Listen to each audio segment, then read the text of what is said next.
Hello and welcome back to Crit and Crit. I'm Sips. I'm Axion, and we are back to the world of Redwall with Mariel of Redwall and returning to Undertale. I was kind of surprised we went back to Redwall as relatively soon as we did. Well, since today we're just doing the usual where we talk about the plot, I have to note that quite a few of the Redwall books are rather similar. So we're going to try not to be too repetitive as we discuss this one, because quite frankly, I do like Mariel of Redwall a lot better than just plain old Redwall, even though there is quite a lot of plot overlap.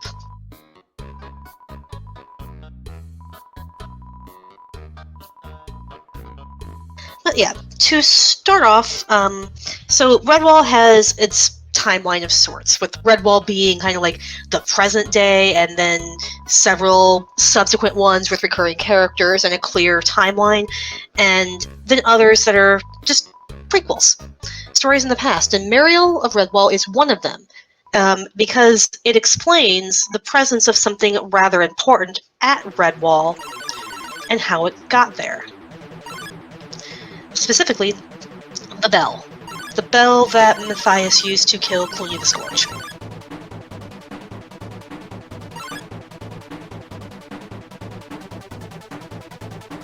I think I broke it.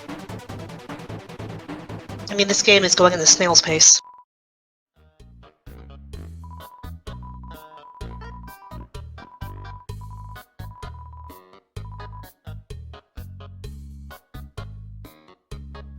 I think this game is rigged. Many are. Alright, so, as this story begins, we actually don't begin with Redwall. And it's a little while into the story before... Yes, we do. Is it at the beginning of Redwall? Yep, the first chapter kind of bounces between perspectives, so there's just a little bit of like, yep, there's a storm coming, and we have some summer things to prepare for. Yay, and then we cut to someone drowning because they got thrown into the ocean. Right. I guess I forgot about the little bits that are in Redwall, since they're not as what's the word I'm looking for? Action-packed. Well, yeah, and also not as plot heavy yet.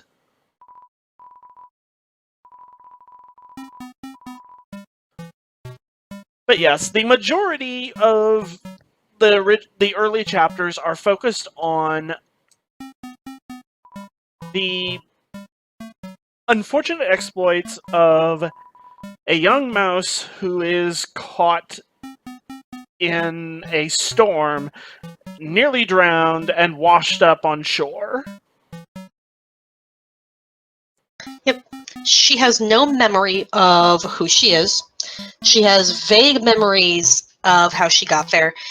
And all she knows is she has a flail. And by flail, we mean the rope that she was bound with a sickle knot at the end, and she just uses it to whack the nonsense out of seagulls. So, with this in mind, she uses the logic of, this is my gull whacker. I was brought here by the storm, so my name is now Storm Gullwhacker. Which, as far as names go, you could do worse. You could do better, but you could do worse.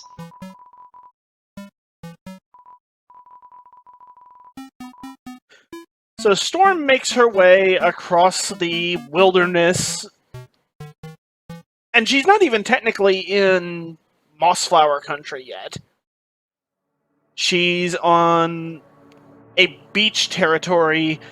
The first section that she ends up wandering through is populated by toads, I believe. And she's basically harassed by them as she's passing through, and smacks a couple of them around with her gull whacker, causing them to back off a little bit. But she is unfortunately at this time alone, and thus easily outnumbered, and when things come to a head and start getting more violent, we have the arrival of the Long Patrol, a group of 3 rabbits, or hares rather, who serve the King Badger of Salamandastron, who in this timeline is... I just read the book and I cannot remember his name. It's escaping me. Lord Ronblade. Ronblade.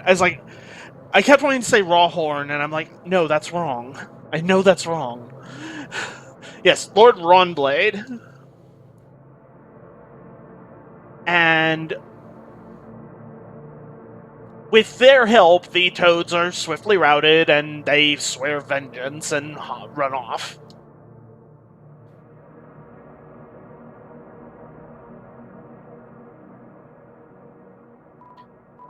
The Long Patrol introduces themselves to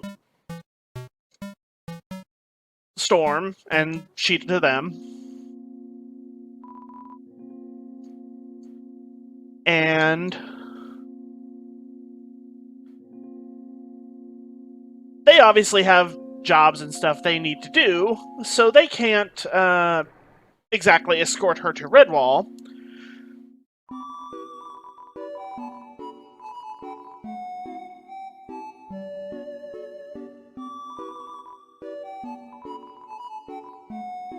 So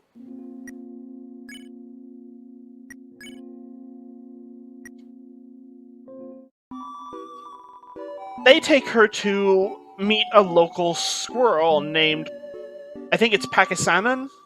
I think it's Packatug. Packatug. I was close. The names in this series are sometimes a little special, so it's sometimes hard to remember some of the more esoteric ones.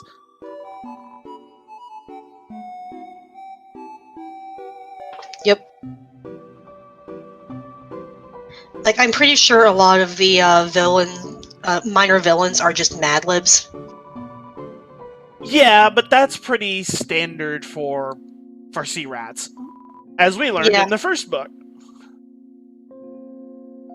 So technically, the first book they weren't sea rats because they were a land force, but we're splitting hairs at this point. They were originally sea rats. They had come. Oh right, yeah, they burned the ship. Yeah. Sorry. Like I said, the books tend to run together. Yep. Anyway,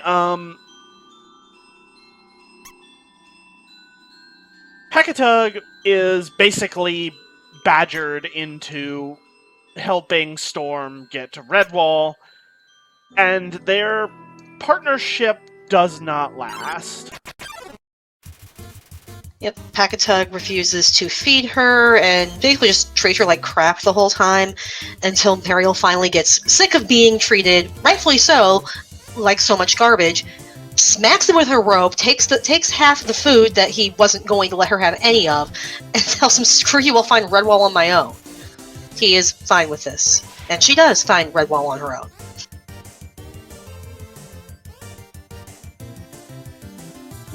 Ow.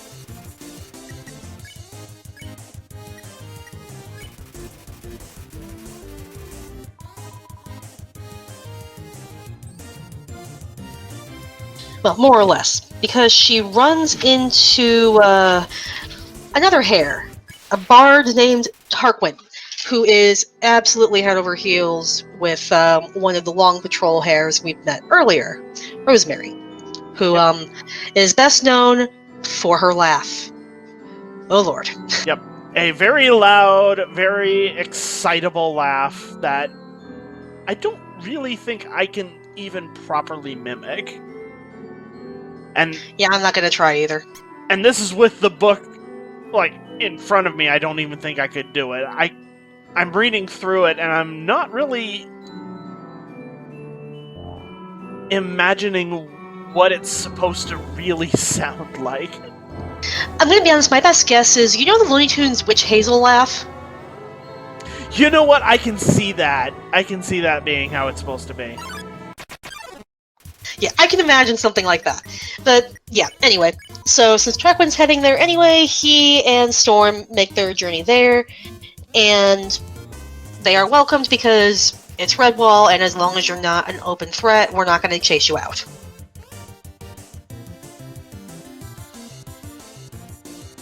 Meanwhile, the Redwallers are kind of just redwalling, preparing for the feast, and while they're doing this, Saxtus, one of the a little bit too old to be Dibbins, finds a piece of writing in the gatehouse with a weird poem on it, and it just sticks in his brain, and they ask him to recite it at the feast that night. It happens to be rather prophetic and triggers Storm because it was prophetic about her situation. Yep.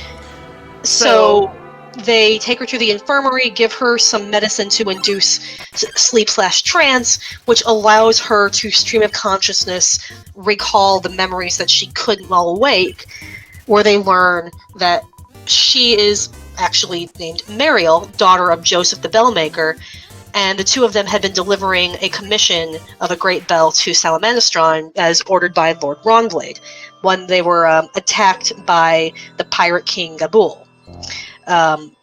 Mariel had been taken prisoner along with her father and made a servant who was a little bit too feisty for Gabul to handle. I believe, according to the other sea rats, she nearly killed him, which is why she got thrown into the ocean. This kind of backfires on Gabul because now he can't really effectively use her as a hostage against her father's behavior. He tries, So but it doesn't. it ends with Joseph going swimming. Yeah, it doesn't last. But yeah, Gabul becomes obsessed with the bell, trying to figure out the symbols carved on it, and Joseph's like, I don't know what they mean. They were just in the design that Lord Ronblade said. I can't translate them for you. But he starts dreaming about the bell and Badger that's going to come for him, and so on and so forth, and gradually starts to lose his grip, which does not help with the fact that he's already unstable because, you know, he's a Redwall villain and therefore he's already got chronic backstabbing disorder, which he proves right away by killing one of his captains. And that captain's brother then leads a couple others to say, screw you, we're stealing the ships. So at least one of these ships ends up on the coast of the Mossflower Woods, and the crew starts finding their way down toward Redwall. Their logic being, well, we don't know the territory very well, but it's got to be better than working under Gabul. Besides, how hard could it be to take over an abbey? As they discover this place when they capture Packatug, who had been trying to rob them and didn't do such a good job at it, and promptly sold up the abbey to try and save his skin. It doesn't work very well. He's promptly enslaved. Yep. Strapped together with the ore slaves.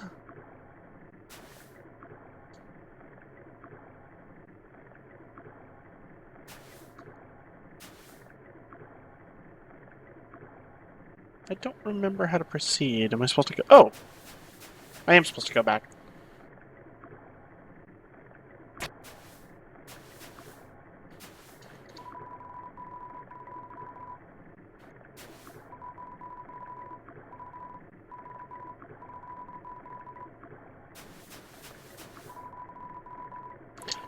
So, I think it's Greytail? Grey Patch, I think. Like I said, they're Mad Libs names. They're Mad Libs names. Yeah, they're always descriptive, always kind of scummy and unpleasant sounding.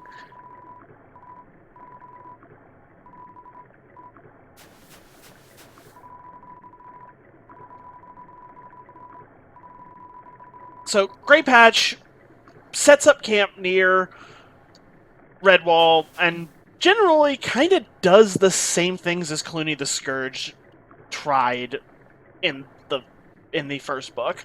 He wants to besiege the abbey and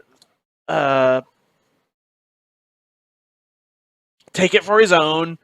So he tries just approaching and acting kind of servile and like, hey, we're just wandering troubled people. Can you let us in? And the Redwallers, for people who are not militarily inclined,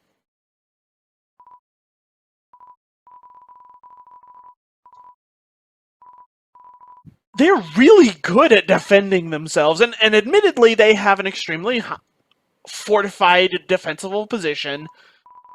And they're opponents are strapped for materials and equipment that they can use against a highly fortified abbey, but the books go out of their way to emphasize, both in Redwall and in Mariel, how the Redwall Abbey denizens are a peaceful people for whom war is an unfamiliar alien concept that they know of only from stories of Martin.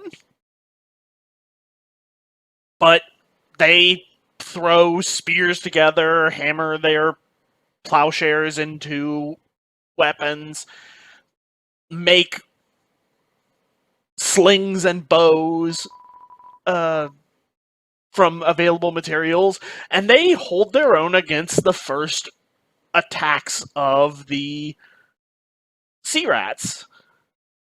Much like what happened in Redwall, as you said, the books kind of blend together because there's so many similar plot points.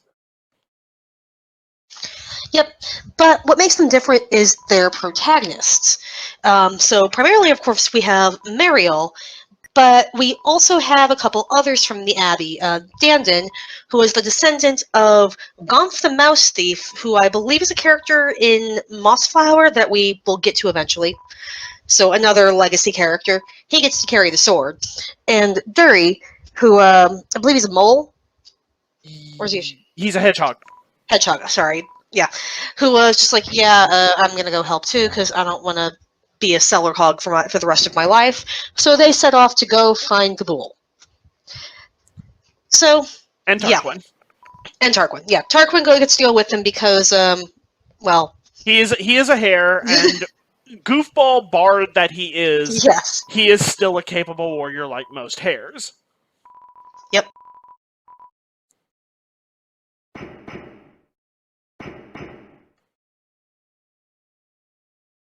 So yeah, off they go, having adventures, meeting people along the way, and getting into fights along the way. And they're following the extensive prophecy that Dandin has uncovered, and it basically tells them the path they need to follow and all of the dangers, trouble, and allies they will meet along the way. Isn't it nice when there's conveniently a centuries or decades old piece of paper that gives you an exact game facts to your current situation? Well, it gets even better, because all of their departing to head off on and follow this pattern is prompted by none other than the ghost of Martin himself, who appears to both Dandin and Mariel and the old blind sage Simeon in a dream to tell them how to prepare. He tells Mariel to take her rope, her gold whacker, and to pursue her vengeance.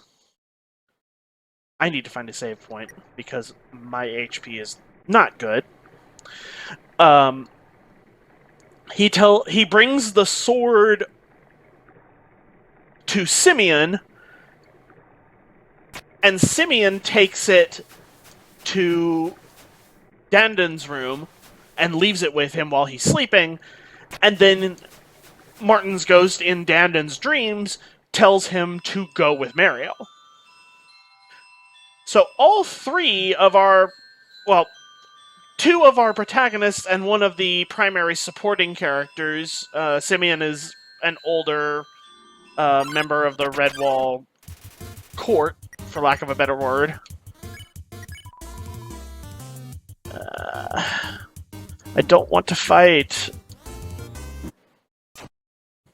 Bleh.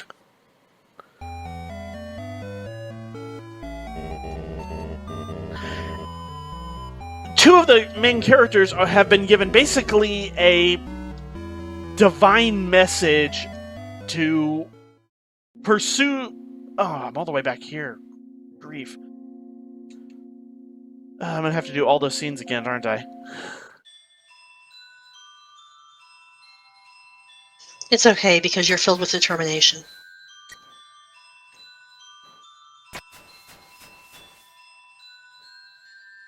Yeah, So a divine mandate to go do the thing.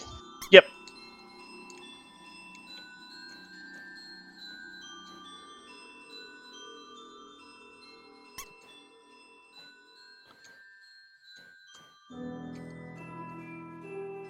That didn't work. I was hoping to shortcut.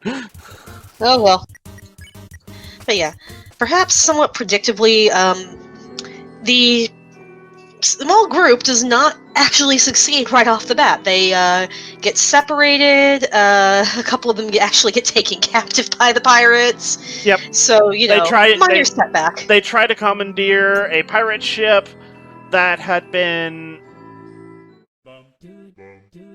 Oh, here we are. They tried to commandeer one of Gabul's underlings' pirate ships that had been destroyed by Greypatch's ship and burned, and in a fog bank get rammed accidentally by another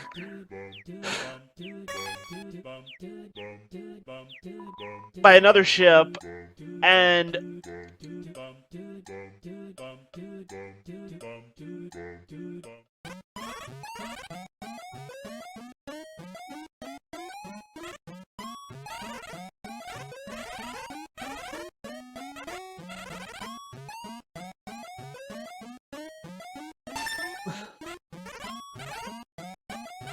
so yeah, that gets Dendon and Dunny captured and leaves Tarquin and Mariel marooned in the sea until they are picked up basically on a lucky whim by Ronblade, who has stolen another abandoned ship and is headed out to find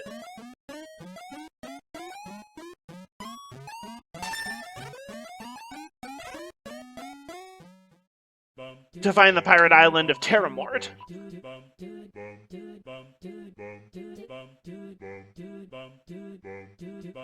And they end up finding their way, as per the message from the poem, by way of basically I think it's supposed to be some kind of compass. It's described as a metal bird that... Yep, it's a magnetized little bird. Yeah. So yeah, it's a compass. Almost I don't know like why they didn't just say, here's a compass, but... Yeah. I'm guessing that it wouldn't really fit into the setting as intended.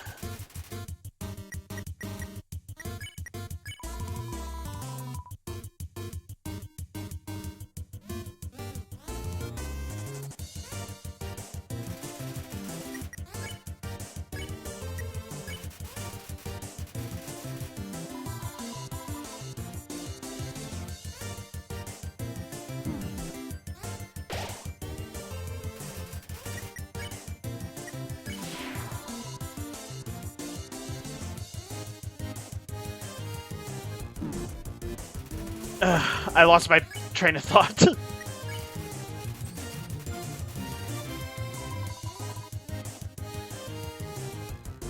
Oh, right, compass.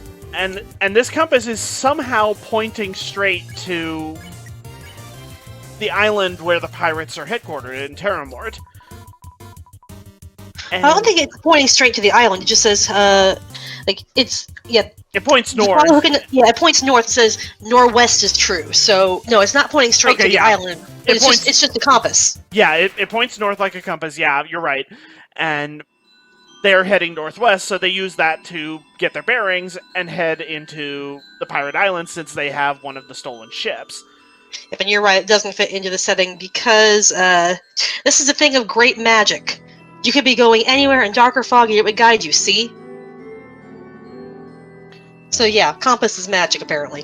Yes, because Meanwhile, the other hares of the Long Patrol have arrived at Redwall to help with. Well, they're just on the way there anyway, and happen to on Ronblade's orders, and happen to be able to help out with the sea rat problem. Because again, Abby doesn't have too many trained warriors. Though I'm gonna be honest, as often as they repel invasion after invasion after invasion, you'd think after a while people would learn. yep, like I said, even that in mind, they do successfully hold off so many invasions that it's hard to believe that they're supposed to not be good at this. Because this is not the last time this is going to happen. Though to be fair, if you are the besieged party, you're at an advantage as long as you have good food stores, and if the Abbey has nothing else, it has food stores. Yes, exactly. But anyway, the hares turn the tide of the battle here a bit, because when Greypatch returned this latest time, he had two new advantages. One, he had stationed his remaining sea rats well out of the Abbey's bow range, and two, he was using fire launchers, which are basically just ropes or later vines of very tough old vines or young vines that are still green, tied around knots of dry grass and tinder dipped in oil instead of light, and then swung and flung over the walls to try and start a fire inside the Abbey. The Long Patrol hares come with the ability to create significantly stronger longbows, which admittedly means that they can't be used by anybody. They hand them out to a couple of otters and to the badger. What is her name? Mullen? Melis. These names.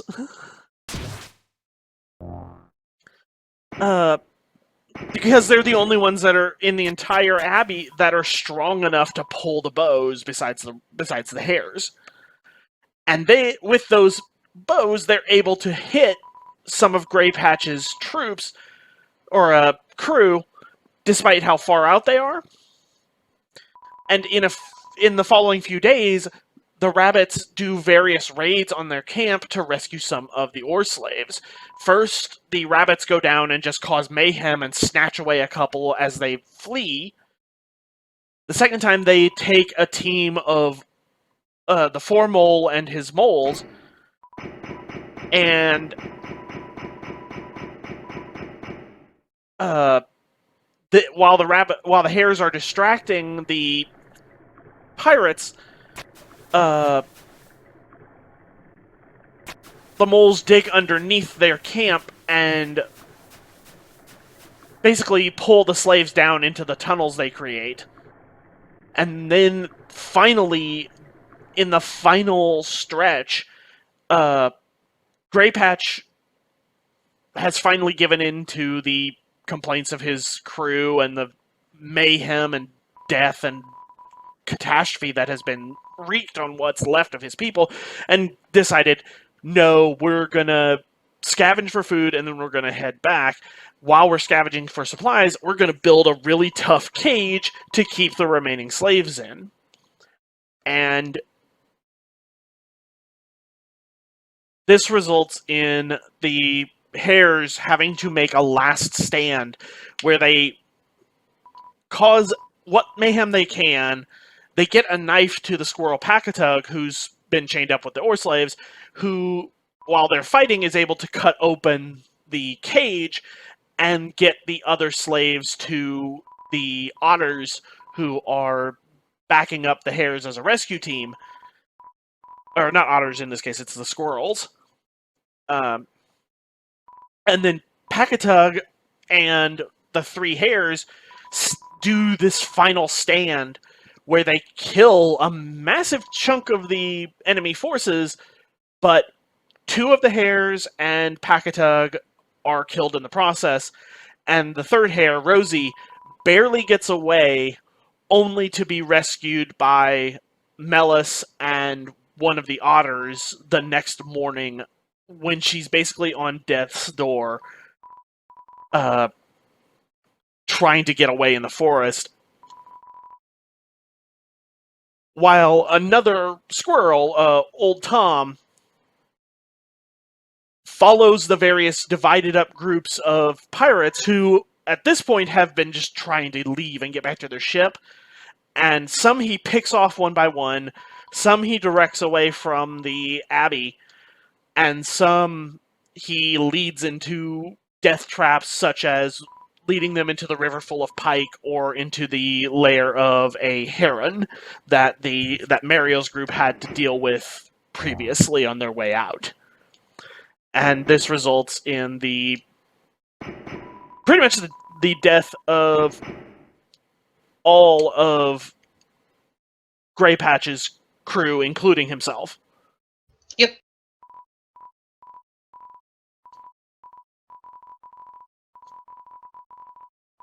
Meanwhile, so yeah, Wrongblade's ship makes it to Terramort.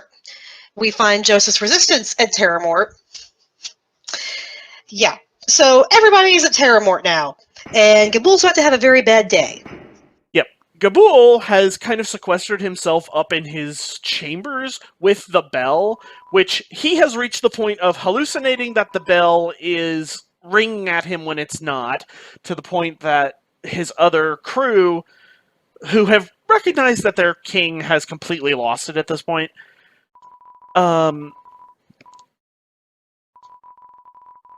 have taken to just like throwing rocks and fruit at the bell to make it make noise, which causes Gabool in the room up above to just start losing his mind and running around and swearing he's going to kill things. And he's been hallucinating the arrival of both of Martin / Dandon, of Mariel, and of Wrongbade. All three of whom are arguing over who has dibs on killing him. Yep. Yeah, the answer turns out to be none of the above, because he basically falls into his own scorpion pit and gets killed by his pet scorpion. Oh, no, it's So, even better than that. He tries to bait the scorpion trap by covering it with a rug, and Wrongbade falls for it, because when Wrongbade chases him into that room, he's like, "Why don't you throw down your weapon and fight me hand to claw like a real badger?" And Wrongbade, who is in the middle of a blood rage, falls for it, throws his sword aside, and charges and falls into the pit trap where the scorpion is.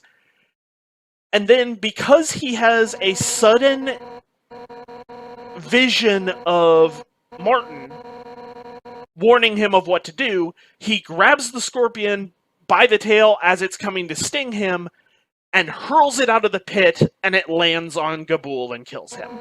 And then before the scorpion can recover, Dandon runs up with the sword of Martin and chops it to pieces. Yep. So they get to sail back with lots of new ships. They take the bell to Redwall instead of Salamandastron, and everybody lives happily. Dandon and Mariel decide to go wander. Tarquin and Rosie get married, and yeah.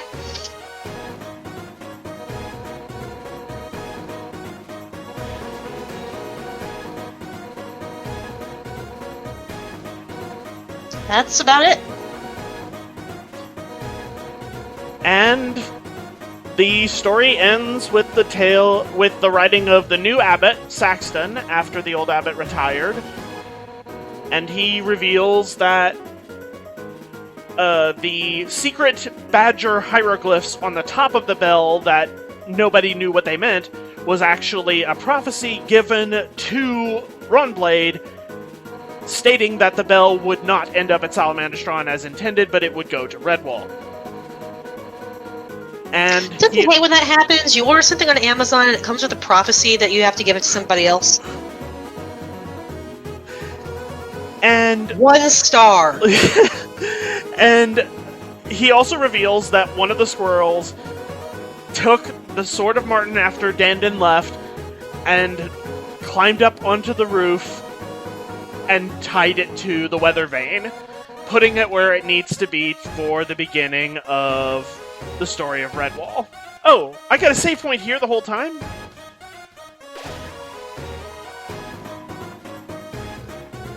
Well, seems like a good place to stop.